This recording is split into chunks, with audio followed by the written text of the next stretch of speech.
A major road near the centre of London, another statistic to add to what's a major topic of debate here. It's the most common story, a cyclist dragged under the wheels of a lorry turning left. Gridlock nearby, journeys disrupted for thousands, but mostly it's yet another personal tragedy. When these suburbs were built in central London, these houses and roads, well over 100 years ago now, of course, urban planners had no thought for things like traffic safety, and yet now London wants to be an environmentally conscious city and wants cyclists to rub along together with lorries and buses and cars and everything else. Well, this one is the 6th death of a cyclist here in less than a fortnight in London.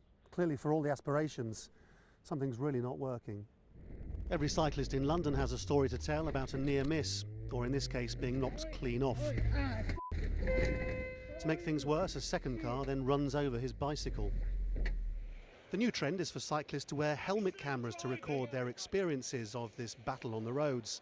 This man posts the registrations of offending motorists on YouTube. You've got a camera up there telling you what you can do and what you can't do. You're going on YouTube and I'm reporting you to the police. He does it, he says, better to help educate drivers, though he fully accepts many people who'd like to ride a bicycle in London don't, because they think it's not much short of Russian roulette. Many people will fly off to the Alps, put a pair of skis on and hurt down the side of a mountain, and all the head protection they've got is a woolly hat and a pair of goggles. Yet you won't see them, they won't get on a bicycle with a full helmet or full safety gear. And that's how dangerous people think it is. That's how dangerous people think it is. The authorities in London put in painted lanes for cyclists, but it only led to more deaths.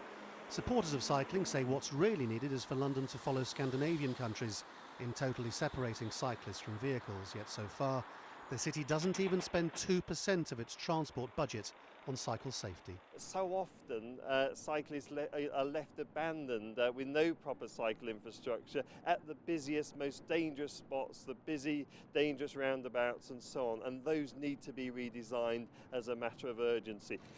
London's Mayor Boris Johnson has trumpeted cycling. Boris bikes, as they're called, may be handy for tourists, but the risks are still huge.